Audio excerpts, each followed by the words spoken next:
Fala galera, aqui estou eu com os meus bigodes a pensar. Se Deus existe, se Deus é bom, se Deus tudo criou,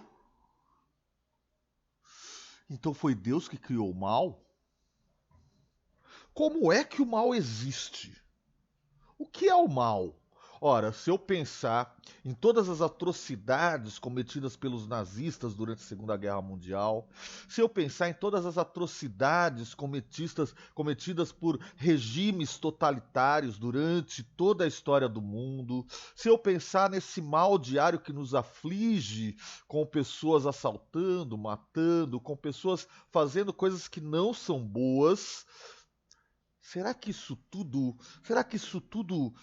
é permitido por Deus? Será que Deus, o Todo-Poderoso, aquele que nós chamamos de Uno, será que Deus criou o mal? Mas como? Deus é bom. Deus é bom, Deus é. Ele tudo pode, ele é onipotente. Então, como é que existe o mal?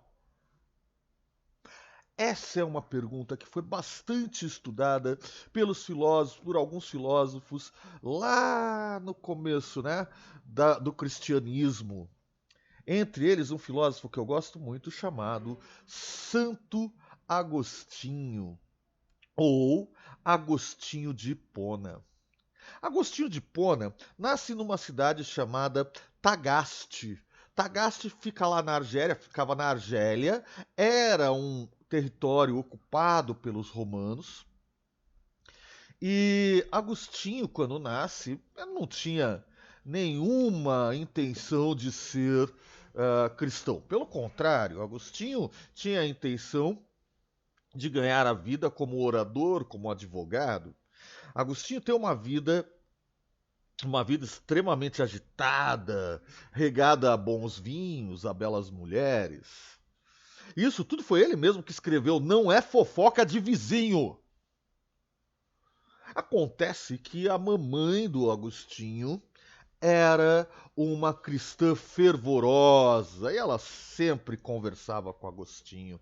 Ela sempre conversava com Agostinho e sempre pensava que seria ótimo que Agostinho se convertesse ao cristianismo. Pois bem, pois bem, depois de já adulto, Agostinho assiste a uma palestra, a um discurso de um fantástico orador cristão, né, e se converte ao cristianismo. Se converte ao cristianismo. Ah, as palavras de Paulo e a história de Paulo impactam demais em Agostinho. Paulo, você lembra, se chamava Saulo. E um dia ele caçava os cristãos. É uma época em que o governo romano persegue os cristãos. Ele cai do cavalo e aparece uma imagem de Cristo em sua frente, e Cristo lhe diz: Saulo, Saulo, por que me persegues?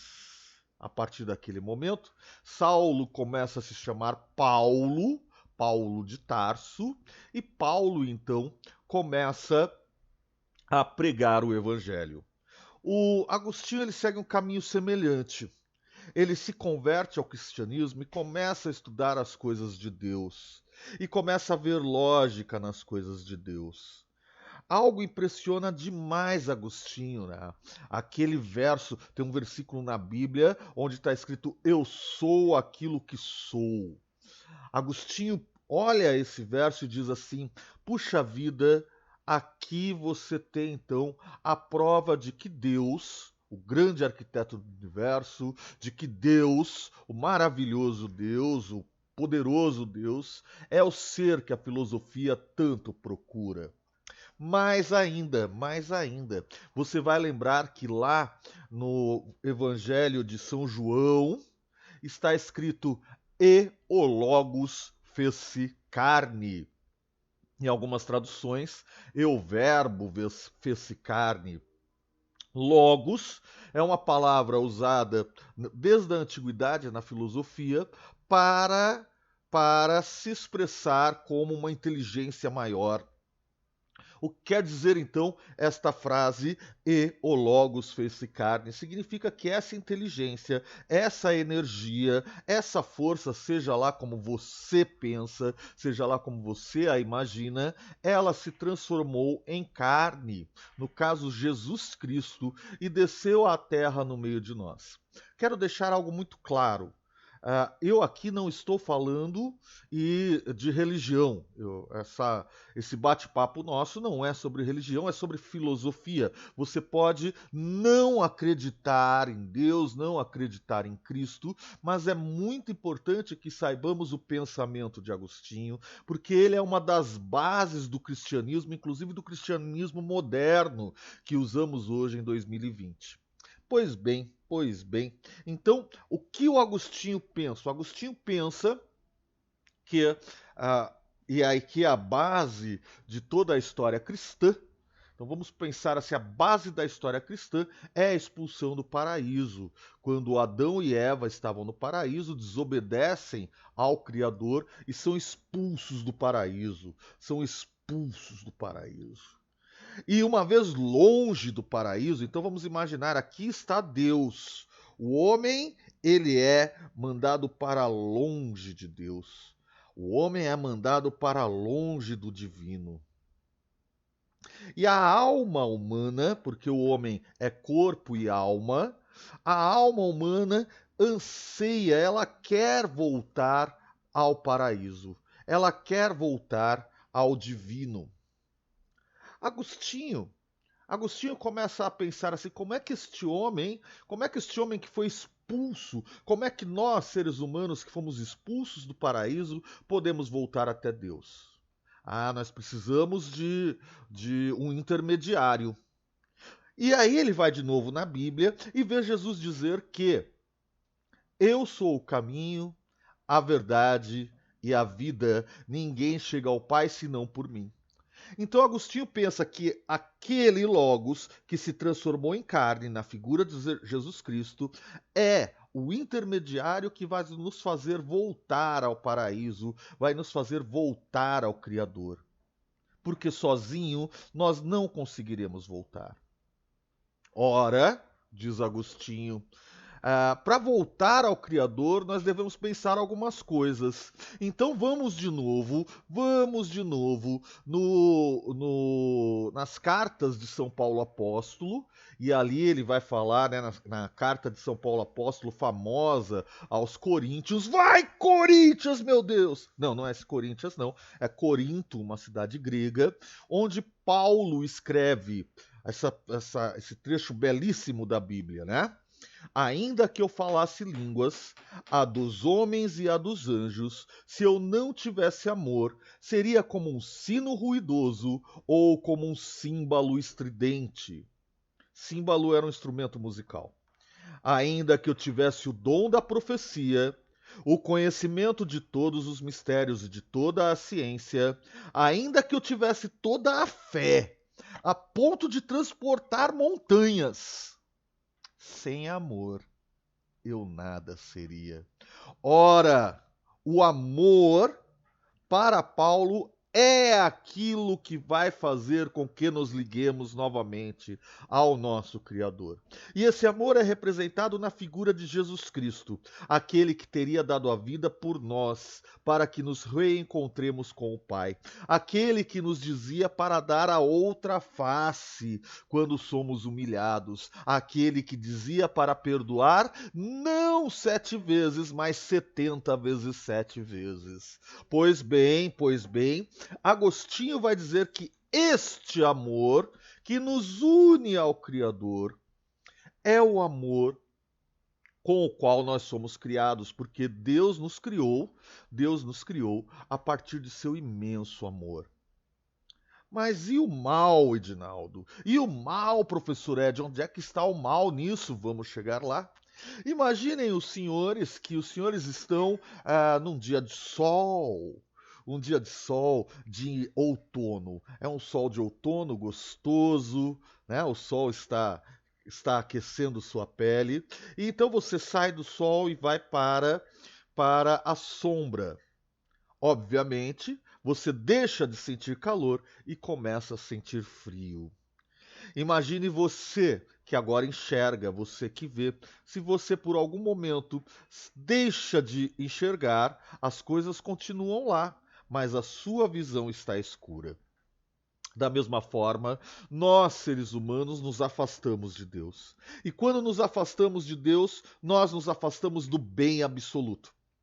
Nós nos afastamos do calor do bem, nós nos afastamos do amor.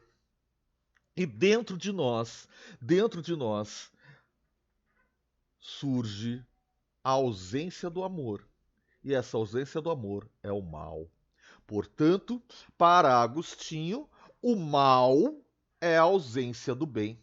O mal é a ausência do bem. O mal não foi criado por Deus.